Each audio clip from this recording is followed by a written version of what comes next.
After 1986 Tax Reform Acts, the rich continue to earn more, work less, pay less in taxes, and enjoy greater asset protection by using the formula my rich dad gave me 40 years ago, which was build a business and buy real estate, make a lot of money via C corporation, and shelter your income through real estate.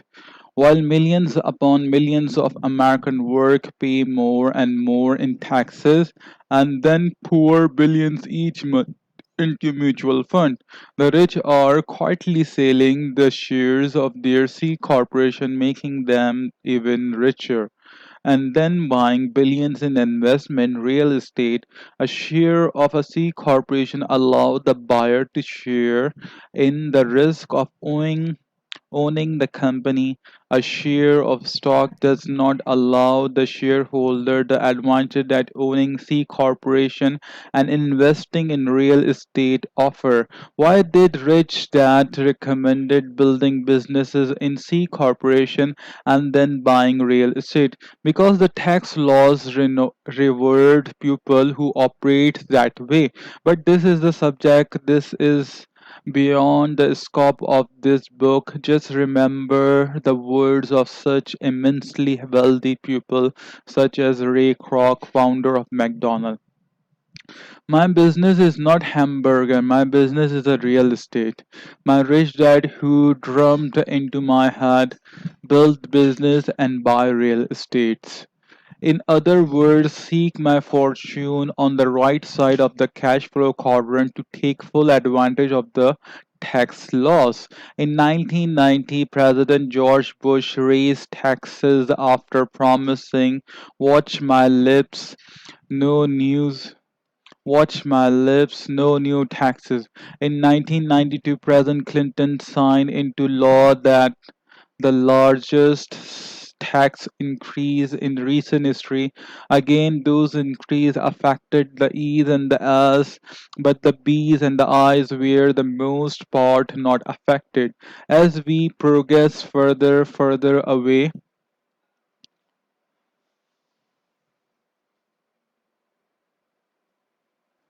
information age, we all need to continue to gather information from different quadrant in the information age. Quality information is our most important asset, as Eric Hoofers once said.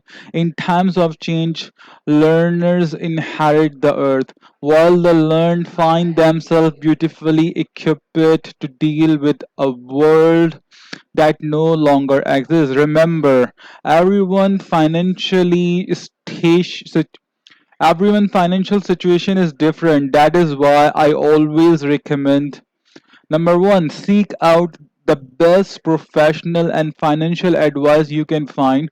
For example, while a C corporation may work well in some instances, it does not work well in all instances. Even on the right side of the quadrant, occasionally an S corporation is appropriate.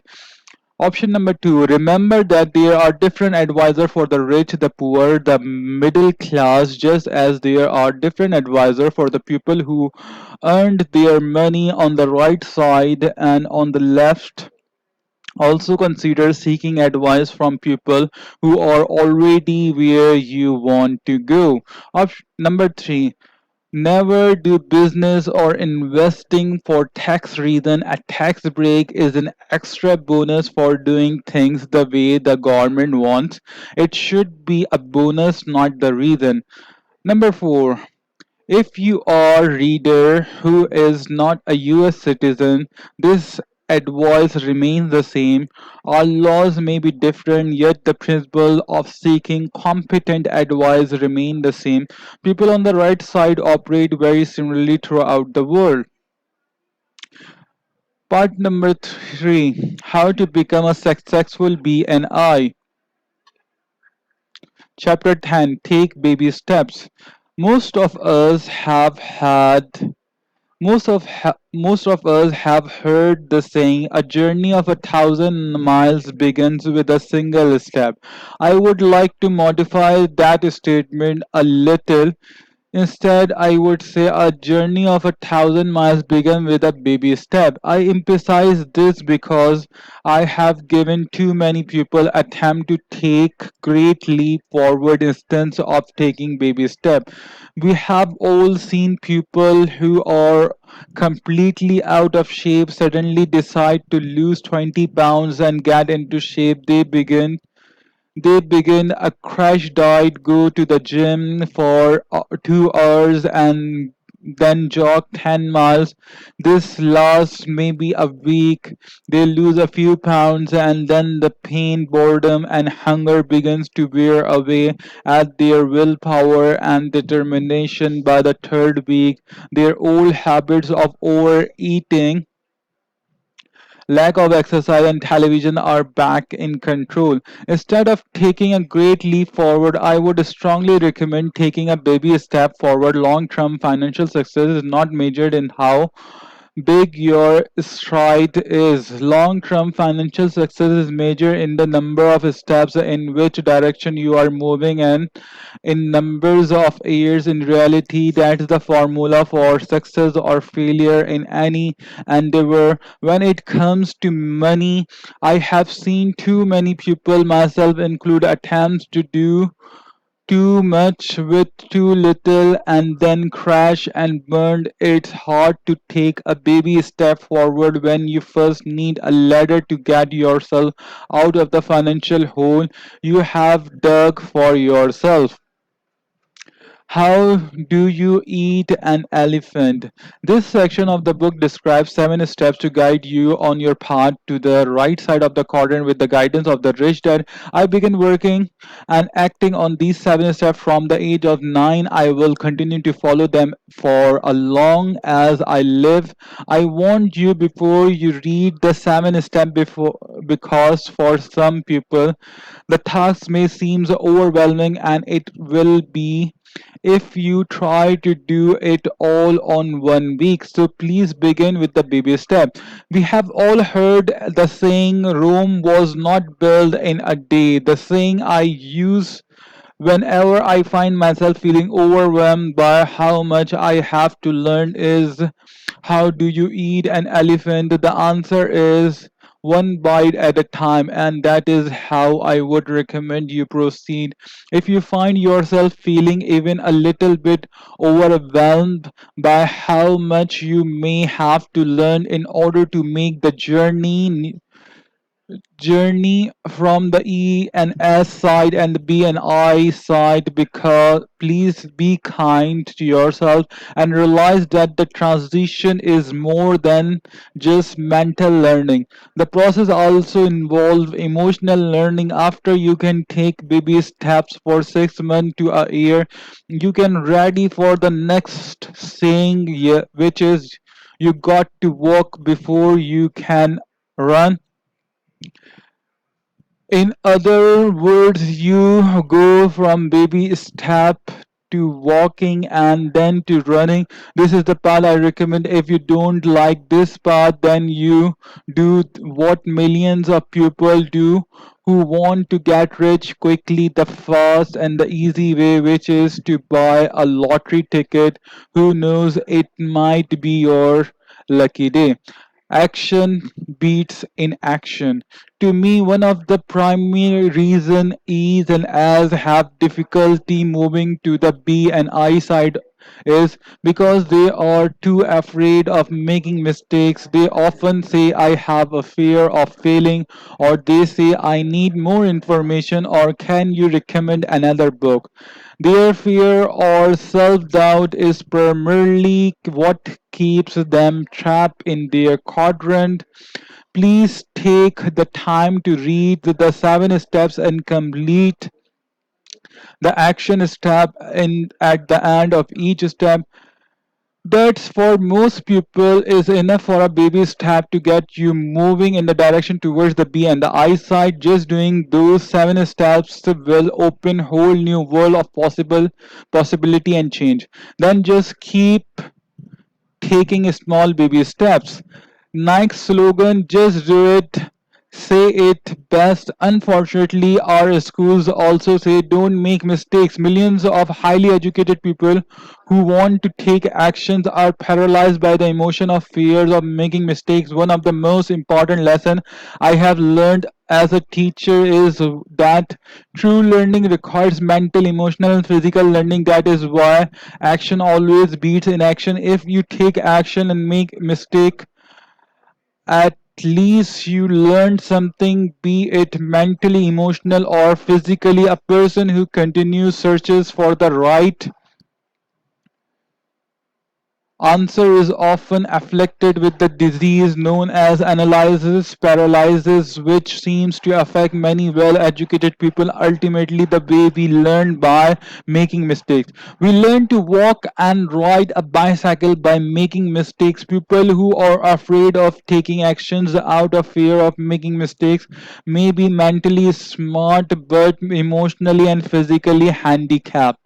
There was a study done a number of years ago of rich and poor all around the world. The study want to find out how people born into poverty eventually become wealthy. The study found that these people, regardless of in which country they live, possess three qualities. These qualities were: number one, they maintain a long term vision and plan. Number two, they believe in delayed gratification. Number three, they use the power of compounding in their favor. The study found that these people thought and planned for the long term and knew that they could ultimately achieve financial success by holding to a dream or a vision. They were willing to make short-term sacrifice to gain long-term success. The basic of delayed gratification. Albert Einstein was amazed at how money could multiply just by the power of the compounding. He considered the compounding of the money as one of the most amazing invention of human. This should took compounding to another level beyond money. The study enforced the idea of the baby step because each baby step in learning compound over the years. People who had taken no steps at all did not have the leverage of magnified accumulation of knowledge and experience that comes from compounding. The study also found what caused people to go from wealthy to poor. There are many rich families who lose most of their wealth after only 3 generations. Not surprisingly, the study found that these people possess the following three qualities. Number one, they have short term vision. Number two, they have a desire for instantaneous gratification. Number three, they abuse the power of compounding. Today, I met people who get frustrated with me because they want me to tell them how they can make more money today. They do not like the idea of thinking long term. Many are desperately seeking short term answers because they have money problem to be solved today. Many problems such as the consumer debt and lack of investment caused by their uncontrolled desire for instantaneous gratification. They have the idea of eat, drink, and be merry while we are young. Their abuses the power of the compounding, which leads to long-term debt and instead of a long-term wealth. They want the quick answers and want me to tell them what to do instead of hearing who they need to be in order to do what they need to do to acquire great wealth. They want short term answers to a long term problems. In other words, too many people are fixated upon the get rich quick philosophy of life. To these people, I wish I wish them luck because luck is what they will need. A whole tip, a hot tip. Most of us have heard the people who write down their goals are more successful than those who do not. There is a teacher named Raymond Aaron from the Ontario, Canada, who has the seminar and tapes on subjects such as sales goal setting, doubling your income, how to be a better networker. While these are the subjects taught by many people, I recommend his work simply because he has some fascinating insight into these important subjects, insight that can help you achieve more of what you want in the world of business and investing. On the subject of goal setting, he recommends something that follow in line with the idea of taking baby steps instead of great leaps forward. He recommends having great big long term dreams and wishes, yet when it comes to setting goals, instead of trying to be an overachiever, he recommends being an underachiever. In other words, take baby steps. For example, if I wanted to have a beautiful body, instead of trying to take a great leap forward, he recommends underachieving by doing less than you would want to. Instead of doing to do the gym for 1 hour, commit to going for only 20 minutes. In other words, set an underachieving goal and force yourself to stick with it. The result will be, instead of being overwhelmed, you will feel underwhelmed. By feeling underwhelmed, I have found myself looking forward to going to the gym or anything else I need to do or change in my life. The strange thing is that I find I achieve today by being an underachiever instead of trying to kill myself and be an overachiever. In summary, dream big, daring dreams, and then underachiever a little bit each day. In other words, baby steps instead of great leaps over the cliffs. Set attainable daily goals that, when achieved, provide positive reinforcement to help you stay on the path of the big goal. An example of the way I underachieve is that I set a written goal to listen to 2 audio cassette tapes a week. I may listen to the same tape 2 or more times if it's good, but it still counts towards my cassette a week, my life. And I also have a written goals to attend at least 2 seminars a year on subject about the bee and the I quadrant. We go on the vacation with people who are experts on subject found in the B and the I quadrant. Again, we learn a lot while playing, resting, and dining out. Those are ways of underachieving and yet still moving towards big and bold dreams. I thank Raymond Oren and his tapes on goal setting for assisting me in achieving more with a lot of less stress. Now read on. Remember to dream big, think long term, underachiever on a daily basis, and take baby steps. This is the key to long term success and the key to crossing from the left side of the cash flow quadrant to the right side. If you want to be rich, you have got to change your result. I have often been quoted saying the rules have changed.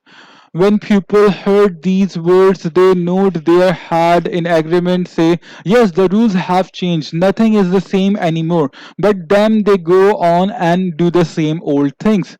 Industrial age financial statements. When I teach classes on the topic of getting your financial life in order, I start by asking the students to fill out a professional financial statement. It often becomes a life changing experience.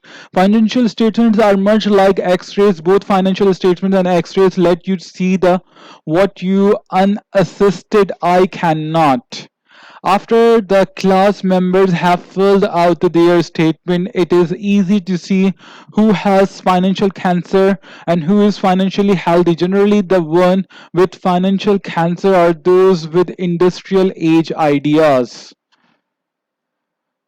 Why do I say that? Because in the industrial age, people did not have to think about tomorrow. The rules were work hard and your employer or the government will take care of your tomorrow. which is why so many of the my friends and family often said get a job with the government, it has a great benefits, or make sure the company you work for an excellent retirement plan, or make sure the company you work for has a strong union. Those are the words of advice based on industrial age rules, which I prefer to as the entitlement mentality. Although the rules have changed, many people have not changed their personal rules, especially their financial rules. They're still spending like there is no need to plan for tomorrow. That is what I look for when I read a person financial statement, whether or not they have a tomorrow.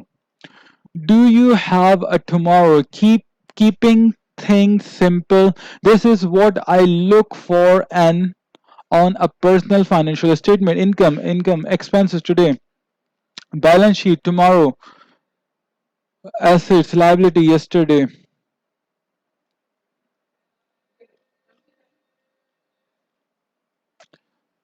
People with no assets which throw off cash flow have no tomorrow. When I find people who have no assets, they generally are working hard for a paycheck to paycheck.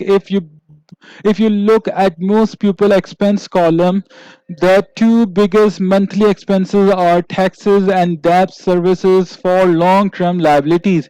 Their expense statement look like this: income, expenses, taxes approximately 50%, debt approximately 35%, living expense, balance sheet. In other words, the government and the bank get paid before they do. People who cannot get control of their cash flow generally have no financial future and will find themselves in serious trouble in the next few years. Why?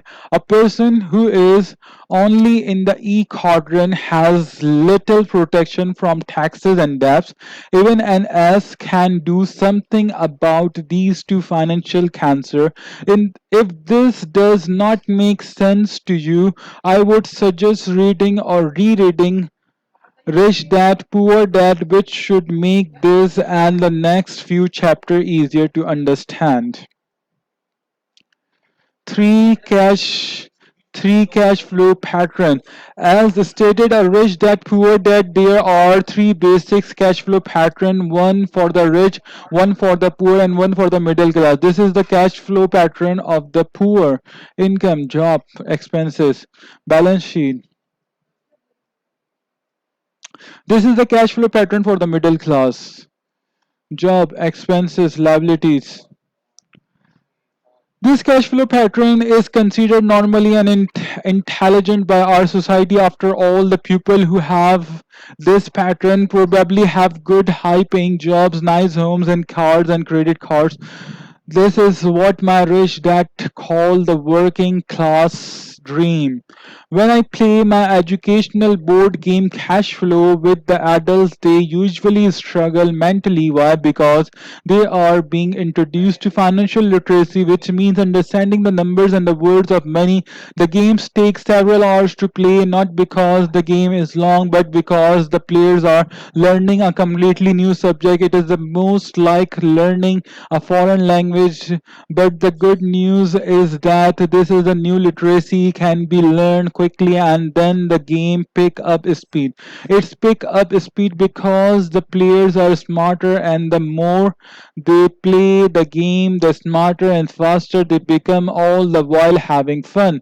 Sometimes else also happen because they are now becoming financial literate. Many begins to realize that they are personally in financial trouble, even though the rest of the society thinks they are financially normal. You see, to have a middle class cash flow pattern was a normal in the industrial age, but it could be disastrous in the information age. Many people, once they successfully learned and understand the game, begin to seek new answers. It becomes financial wake up call about their personal financial health, just as a mild heart attack is alert about a person's medical health. At the moment of understanding, many people begin thinking like a rich person instead of a hardworking middle class person. After playing cash flow several times, some pupils begin to change their thinking pattern to that of the rich. they begin to seek a cash flow pattern that look like. This is a mental thought pattern my rich dad wanted his son and me to have as young children, which is why he took away our paycheck and refused to give us raises. He never wanted us to become addicted to the idea of a highly paying job. He wanted us to develop the thought pattern of thinking only in assets and income in the form of capital gains, dividends, rental income, and residual income from business and royalties.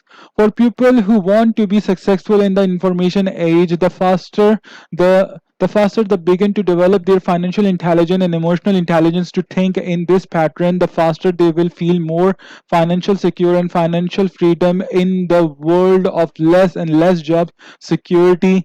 This cash flow pattern makes much more sense to me. And to achieve this pattern, a person needs to see the world from the B and I quadrant, not just the E and S quadrant.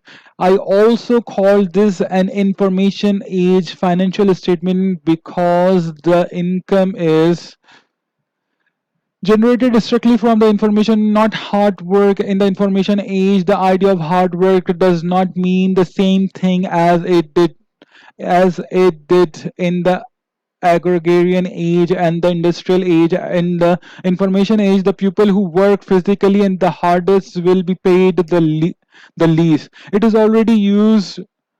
already true today and has been true through history.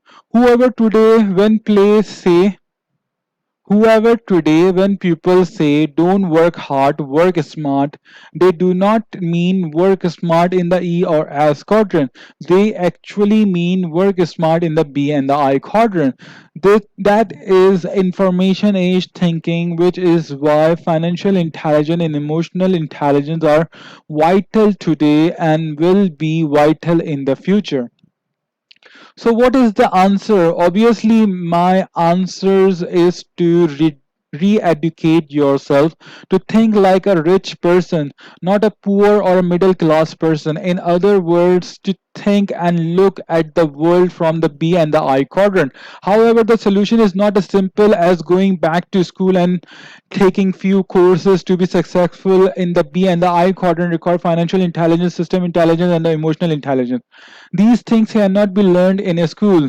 The reason these intelligences are hard to learn is because most adults are weird to the hard work and spend mode of life. They feel financial anxieties, so they hurry off to work and work hard. They come home and hear about the stock market going up and down. The anxiety grows, so they go shopping for a new market going up and down. The anxiety grows, so they go shopping for a new house or a car, or they go and play golf to avoid the anxiety. The problem is that the anxiety returns on Monday morning. How do you start thinking like a rich person? People often ask me how to get started thinking like a rich person.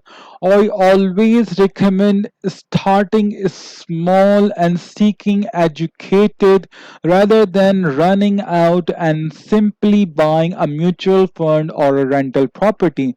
If people are serious about learning and retraining themselves to think like a rich person, I recommend my board game Cashflow. I created the game to help people improve their financial intelligence and to give people the mental, physical, and emotional training required to allow them to make the gradual change from thinking like a poor or middle class person to thinking like a rich person. It teach people to think about what my rich dad said was important, which was not a large paycheck or a big house.